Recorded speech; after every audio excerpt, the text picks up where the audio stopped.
Oi, meu nome é Laís, eu sou aluna de doutorado do Instituto de Psiquiatria da USP e hoje eu vou apresentar a nossa revisão sistemática e meta-análise dos efeitos da estimulação elétrica por corrente contínua no tratamento da depressão.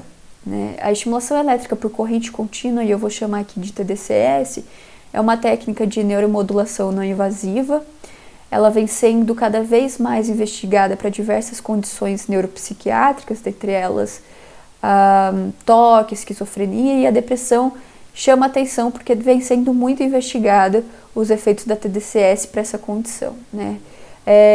Para a depressão, o primeiro estudo foi realizado em 2006 e de lá para cá o que a gente consegue ver é uma heterogeneidade dos efeitos da TDCS para o tratamento da depressão no geral, né? Para o quadro clínico dessa condição. Estudos recentes mostraram que a TDCS, então um estudo feito na Austrália, multicêntrico, bem grande, mostrou que a TDCS ela não foi diferente do placebo para melhora clínica, né?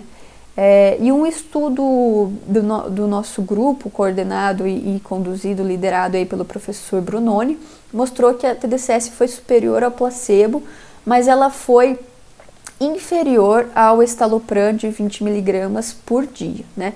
Outros estudos, porém, mostraram que a TDCS foi superior que o placebo e foi eficaz para o tratamento da depressão. Então, nossa ideia aqui foi agregar dados de diversos estudos com TDCS na depressão e ver qual era de fato o efeito global da TDCS para essa condição. Então, a gente conduziu uma revisão sistemática em 3 bancos de dados.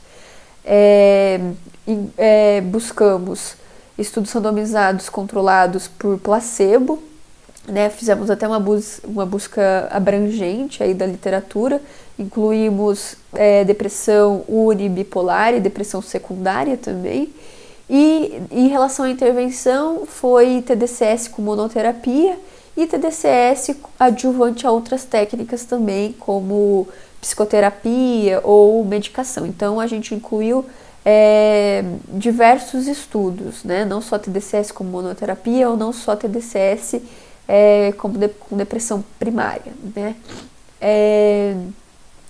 O nosso desfecho primário foi dados contínuos, então de melhora de quadro na escala clínica, na escala de depressão, comparado com endpoint e baseline.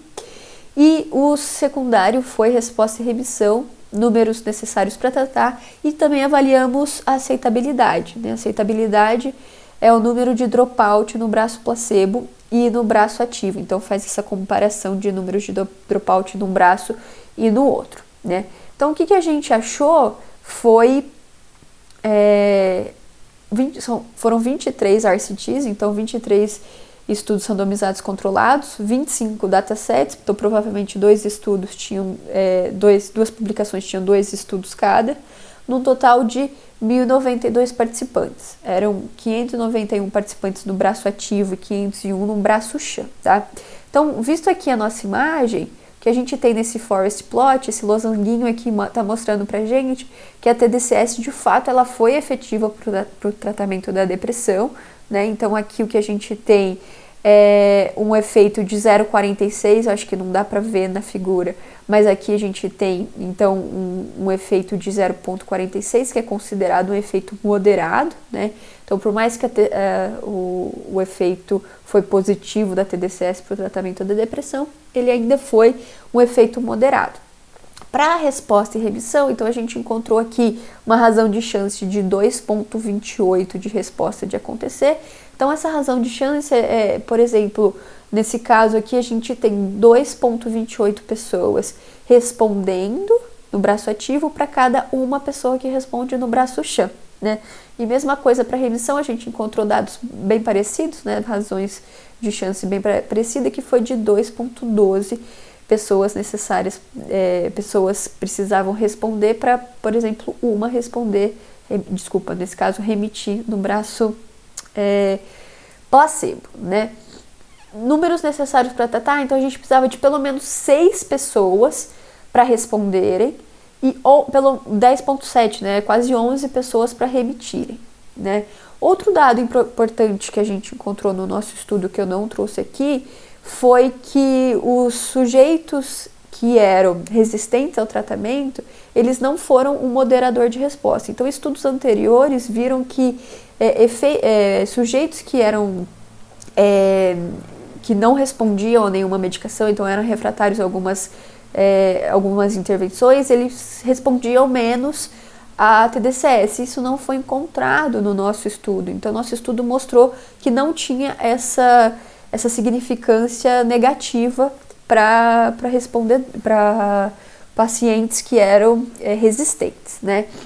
Também fizemos uma meta-análise cumulativa, então aqui a gente está vendo que a gente fez uma meta-análise cumulativa desde 2006, então o que acontece na meta-análise cumulativa? A gente plota cada estudo e a partir de cada estudo a gente vai vendo qual o efeito global, né? Então a gente percebeu que depois dos 23 estudos que a gente coletou, o tamanho de efeito ainda era similar daquele primeiro estudo do professor Fregni. Então parece que de fato tem um resultado consistente, que é um resultado moderado da TDCS para depressão, mas ainda assim, né, a gente precisa investigar algumas coisas. Então a gente tem efeitos moderados também para resposta e remissão. Então a TDCS ela funciona para depressão, mas ainda assim a gente avalia que precisam de vários outros estudos para a gente avaliar, por exemplo,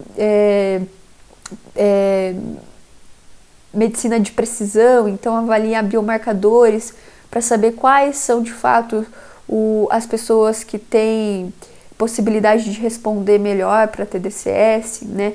Avaliar o uso da TDCS em casa, que aqui a gente não conseguiu.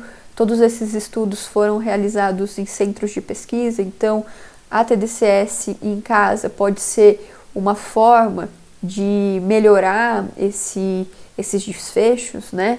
E melhorar também a aderência para a TDCS e para o tratamento. Avaliamos que, na verdade, vendo todos esses estudos que a gente englobou, os estudos avaliaram só efeitos mais agudos, então de 2, 3 semanas.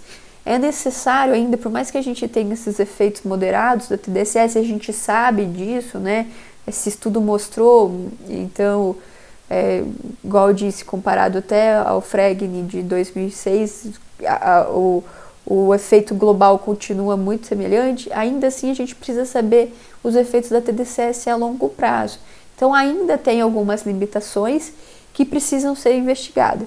Mas, ainda assim, concluindo, a TDCS é efetiva para depressão, então ela pode ser aplicada como um tratamento possível, não medicamentoso para melhora do quadro clínico da depressão. Eu fico disponível, aqui está meu e-mail, caso alguém queira entrar em contato. Muito obrigada.